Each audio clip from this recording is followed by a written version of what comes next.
On the 27th of September started the war. What is your answer to the question, who shot first? The answer is Armenia, and we have evidences because the first victims among civilians and military personnel were Azerbaijanis. That was the third in a row military provocation against us. The first was in July, when they launched an attack on the state border between Armenia and Azerbaijan, and we had casualties among civilians and military personnel. The second attempt was August, when Armenia sent a sabotage group whose leader was detained, and he gave evidence that he was sent in order to attack civilians. And the third time, on the 27th of September, they launched a heavy artillery bombardment on some of the villages and cities situated close to the line of contact. We responded, and so that's how it started. You responded tough and harsh. Yes. Why like this time? Is it the predominance of the Azerbaijan military because of the drones from Israel and Turkey? We had these drones from Israel already for many years, and by the way, some of them were used in 2016 during the, again, Armenian provocation, which launched in the liberation of the part of the occupied territories. But that clash lasted for several days because Armenia stopped. And if they stopped this time, we would have stopped also, but they didn't. They wanted to make a big damage. They started to shell cities which situate far beyond the line of contact. And we had many victims among civilians, so far 69. So we had to defend ourselves, defend our people, and to respond. So our response was harsh, but they deserve it. As far as I understand, you gained some ground in the south especially, but as well, I mean, next to Karabakh, further in the north. How long will this war continue? It depends on Armenia. I said many times, we are ready to stop today. And by the way, the fact that 3 times we agreed for ceasefire demonstrates our will to stop military confrontation and to resolve this issue on the negotiation table by political, purposes, political means. But 3 times Armenia brutally violated the ceasefire. But they claim the same. But look, yeah, definitely they do. But look at what happened. On the 10th of October, the humanitarian ceasefire was announced. The next day, they launched a ballistic missile attack on Ganja from the territory of Armenia. And probably you've seen the devastation which is caused, and 10 people were killed, civilians. They say it's not them, but it is clear because the launch of ballistic missiles is observed by the satellite. So 3 countries, the co-chairs of Minsk group, definitely they know who did it. The second time they did the same, they violated ceasefire 2 minutes after it was announced. And the third time, yesterday, when they launched a cluster bomb on the city of Terter, 4 people were killed, among them 1 7-year-old girl. So it was them. There's no evidence that we did it. What we do is opposite. I said that we will not respond them the same way. We will respond them on the battlefield. We do not attack cities. We do not attack civilians.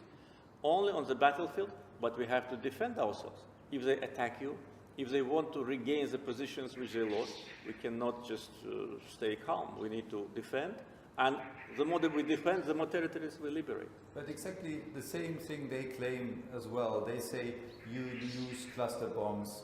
I mean, there was even like some proofs. There were some proofs from Amnesty International and Human Rights Watch that you use cluster bombs there in Karabakh. I mean, why this? Why do you use this kind of arms? We don't use, we defend ourselves. We invited Amnesty International and Human Rights Watch to come to Azerbaijan. Unfortunately, their coverage of the events is only from Armenian side. They did not approach us to come here. Therefore, we have big doubts about their impartiality. But now they come, as far as I understand. Human Rights Watch, they are coming, or they told me. They are coming because we said, why don't you come here? After we made a request to them, please do come here, they agreed to come. But why didn't they come in the first place? They told me that they wanted to come. They asked for several times, but you didn't give them access. No, it's not possible. Because that was what we did just yesterday said why they don't come. Let them come and go to Ganja, go to Terter, meet the people whom Armenians attacked. And again, the ballistic missile launch is seen from the satellite. No one can say that we launched a ballistic missile on any civilian compound in Nagorno-Karabakh or in Armenia. Let me ask again about this cluster munition, because of course you know it's a very serious subject. I had a look into the research of Human Rights Watch, and the proof was quite interesting. They had pictures, and they even named the name of the weapon. They said it was an LAR-160 cluster bomb from Israel. Do you really want to dispute that fact? Yes, of course. There are no proofs about that. And I would like them to come here and to give these proofs. At the same time, to go to Ganja, to go to Terter, to go to Barda, and see what kind of weapons Armenians are using. And be impartial. So if they find the weapons here, you rely on their research? No, they will have to, because there's no way for them to say no.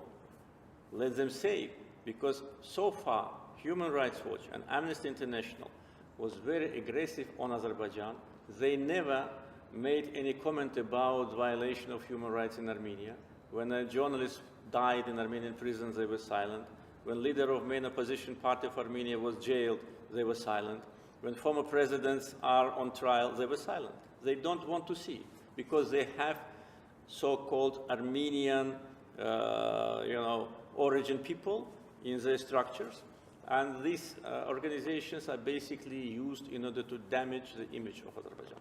But nevertheless, we invited them, let them come and say what they see.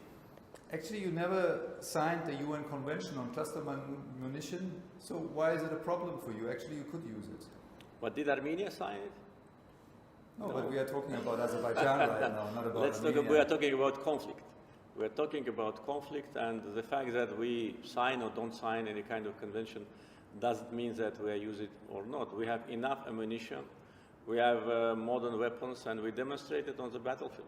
And what we do, we liberate the territories not with bombs, we liberate the territories with our fighters, which take one village after another, one city after another, raise Azerbaijani flag. So that's how it's done. Coming to this subject, I mean, wouldn't it be a goal somehow to take over those 7 districts and afterwards to negotiate maybe and to come to an autonomous zone of Bergkarabakh? We suggested that, but Armenians always rejected. The co-chairs of the Minsk group can prove what I say. We always suggested, we always were committed to the peace plan, so-called basic principles, which provided the liberation of the occupied territories of Azerbaijan in phases. At the first stage 5, at the second stage 2, but now among those 5, almost all of them have been already liberated. Therefore, Armenia always was against that.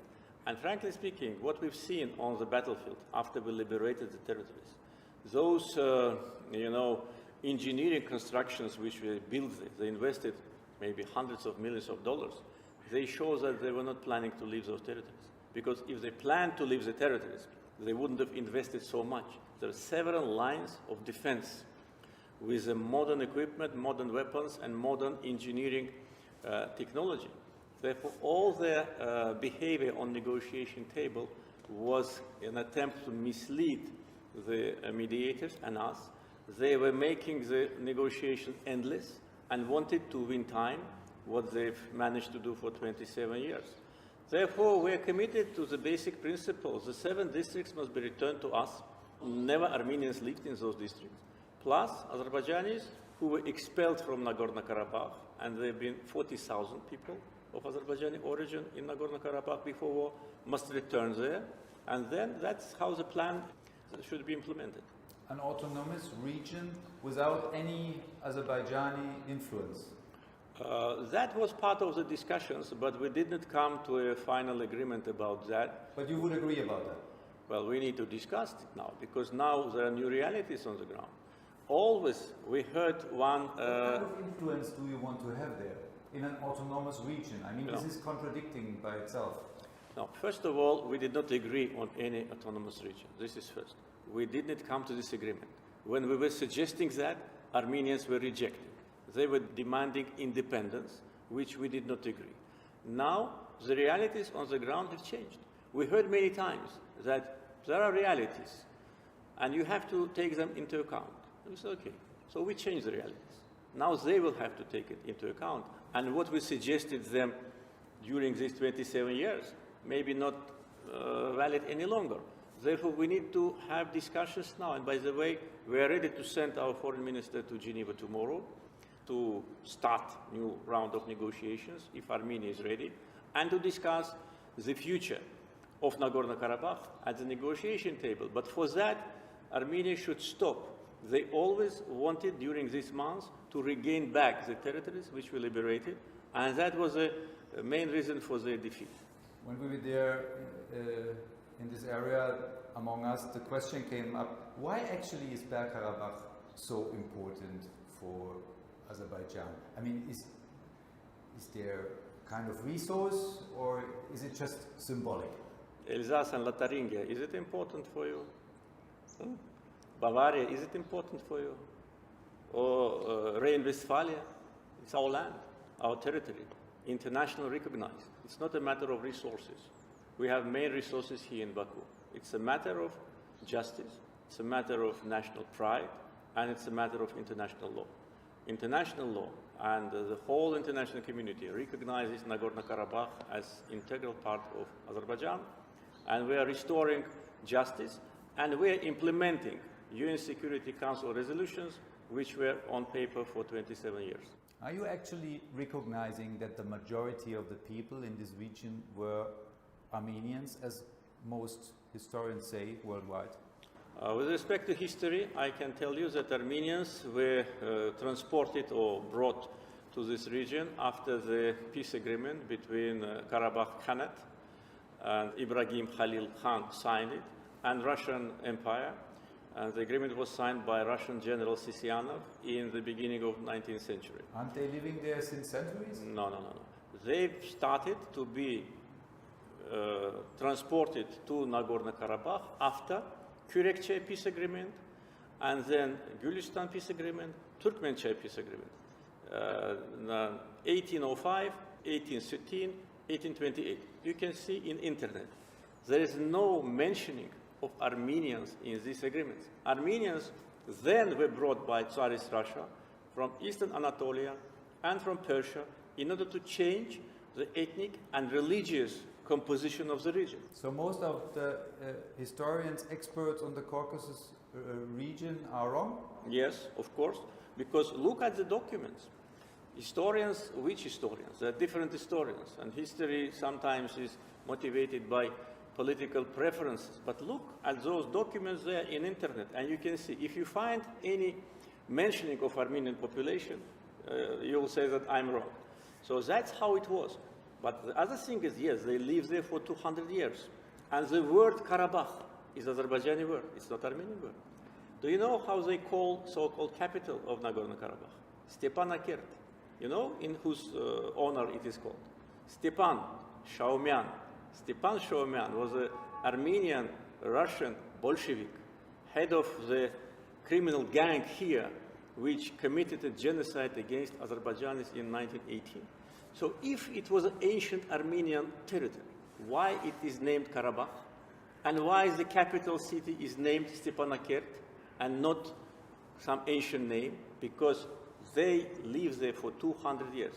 In 1978, Armenians who lived there raised a monument 150 years of their arrival to Nagorno-Karabakh. This is history.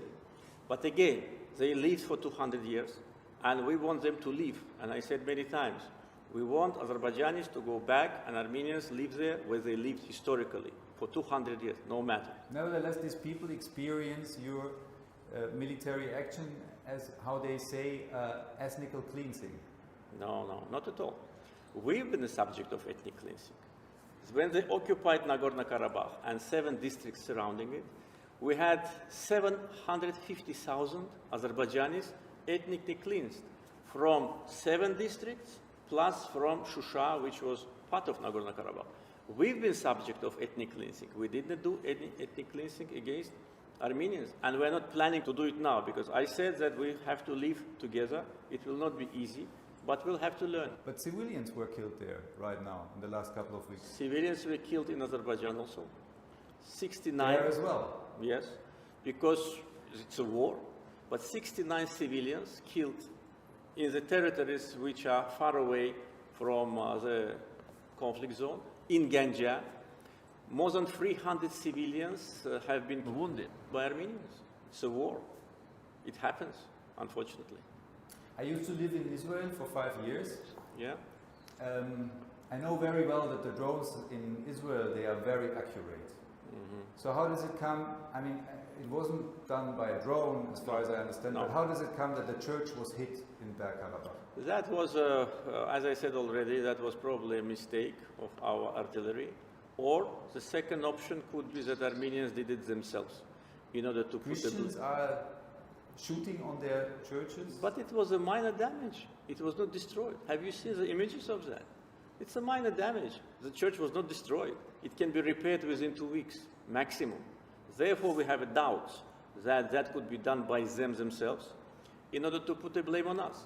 Look in Baku at Armenian church. We preserve it. We restore it. Could you imagine Muslims to destroy or to demolish a mosque by themselves to make something up like this? I don't know. Maybe it may happen. Why not? Armenian church here in Baku is preserved by us. We did not destroy it. We protect it. We keep thousands of Armenian books there. But they, in the mosque in Zangilan, which was liberated, they keep pigs there. That's the difference. As far as I understand, on the 1st of October, a man in Azerbaijan was put in prison because he demanded peace. I mean, some human rights experts, defenders, they say you might have started this war as well to unite the nation behind you and to somehow to distract from the problems in the country when it comes to democracy and human rights? That's absolutely wrong assessment. First of all, I don't know about anyone who was arrested. If you can give me the name, if you have the name, you give me. Do you have the name? I don't have the name right now, but I will find out. I will find out. When you find out, you tell me. So we can consider this question invalid because you don't have the name. And I don't have this information. With respect to distraction of attention, there is no need to distract the attention. Our political system is efficient. Before this clash, after and even before the parliamentary elections which we had, I launched a kind of a new process of political cooperation. And we made a public appeal to all political parties to start practical cooperation, to put an end to hostility, and to start at least talking to each other. And except 2 parties, all the other parties, 50 of them, supported them. We started a modern, new political process. We have now many opposition members in our parliament. The political process is very efficient. Aren't there many opposition members as well in prison in Azerbaijan? No. Those who are in prison, they're in prison for the crimes they committed. There's no one here on political charges, and opposition is... What kind of crimes? Saying their opinion? No. Different crimes as any other crime. I don't know exactly which, but it's just ordinary crimes. So we don't have this kind of a reason. Second, our economic performance during the pandemic is one of the best. Our economy declined only 3.9%. It's much lower than in some European countries. Poverty level in Azerbaijan is 5%, much lower. Unemployment level is 7%, much lower. We have hard currency reserves which exceed our foreign debt 6 times. So I don't have internal problems. Why should I launch it? Would you call Azerbaijan an example for democracy? No, never. Would you call your country an example for democracy? Somehow, yes. But you ban opposition rallies. No, actually not. Yeah. That's extremists who wanted to have a rally. I forgot the name. You banned them. I don't know about that. I mean, even during those Corona times, it was before they were Corona doing times. demonstrations. We are not, and we do not pretend to be. But there are countries which pretend to be, but they kill protesters. Do you know how many people were killed during this Yellow Vest protest? Do you know? More than 10 killed. But we are not talking about France. No, let's talk about Europe. Let's talk about Azerbaijan. no. Let's talk about those who pretend to be democracy. We are not pretending. Yes, we have shortcomings. I will ask Mr. Macron But about those this issue. who kill protesters on the street, 10 of them killed. We look how in Europe you beat protesters, you beat them by horses, you bring dogs, and this is considered democracy. How important is the country where we came from right now, Turkey, for you, and especially during this military operation, during this war? I mean, there are Turkish soldiers here. Yesterday we spoke to some of them, and they told us they are from Turkey. You spoke to soldiers? Yeah. On the battlefield? No, But not where? on the battlefield. In the city of Baku. They are fighting here in Baku? No, they are here. Nevertheless, they are here. I guess they are here. They can be German soldiers here now. You're doing We have military exercises together. Yeah, we do. We do. But Yeah. if a third country would get involved into this conflict, do you expect the help from Turkey? We do not expect any third country to be involved. We don't see which country can be involved because the countries which surround us are our partners and friends. We know that Armenians want to involve some of them into this battle, but I'm sure it will not happen. It's a battle between us and Armenia, and everybody should stay away from that.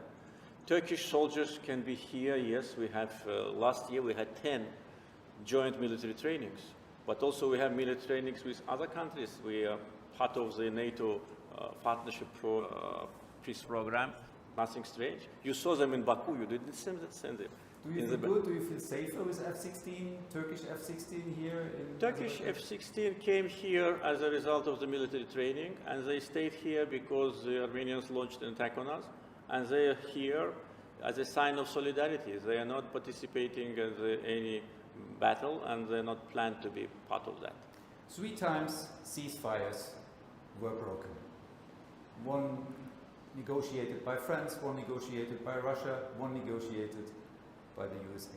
Which international power could stop this war? I think Armenia should stop it. International power, these 3 countries which you mentioned are co-chairs of the Minsk group. They are leading countries of the world, members of UN Security Council, permanent members. These countries adopted 4 resolutions demanding withdrawal of Armenian troops, but these countries did not do anything in order to implement these resolutions. These resolutions were on paper. That shows that this mediation was not efficient. But at the same time, we cannot think about some other countries which can be more powerful. Therefore, the only way to stop war is for Armenia to stop, to admit its defeat, to admit our victory, and then to commit to liberation of the part of the territories. We will liberate them anyway. They did not believe when we started counterattack.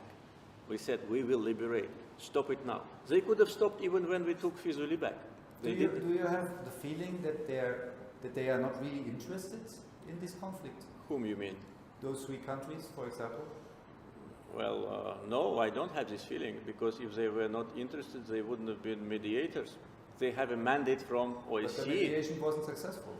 Yes, it wasn't successful because they did not put sanctions on Armenia. I raised it many times. Armenia should have been sanctioned, like Iraq was sanctioned when Saddam Hussein occupied Kuwait, immediately. And there were serious sanctions against Iraq. If the same happened to Armenia, then they would have moved the forces back. So they closed their eyes? Yeah, they closed their eyes. Yeah. They, I would say, not close their eyes. They always were saying there is no military solution.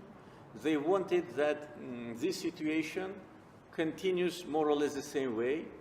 I think they were fine with the fact that the conflict seemed to be frozen. They thought that it may be frozen forever. And they only tried to think about some confidence-building measures, some monitors, so that there is no outbreak. But they did not implement their mandate in accordance with OSCE decision, and they should have forced Armenia. I think each of these countries unilaterally can send such a message to Armenia that it should listen to it, but they didn't. Are you listening to them? I'm listening to every partner, but it depends what I do after I listen, but I'm listening. 2 days ago, I heard you in the radio asking the question, where has Armenia the money from to do this war? Yeah, What is the answer? no answer. I'm asking this question for 1 month. We made a preliminary calculation. I guess somebody who's asking this question continuously somehow has an answer on mind. Well, if I had an answer, I wouldn't have asked. If I'm still asking, it means that I didn't get an answer. We made a preliminary calculation about the minimum. And by the way, I did not disclose all what we have destroyed. That will come. $2.7 billion cost of the ammunition which we destroyed and which we took as a trophy. Where the money comes from? Armenia is a poor country. Its budget is less than $2 billion. Its foreign debt is $8 billion. They are supported by Russia. That's your opinion, yeah? You say? Well, this is official. This is no secret. Yeah. Somebody else? Maybe, I don't know. So I'm asking, but nobody is responding, so I will continue to ask. Your Excellency, Mr. President, thank you very much for the interview. Thank you.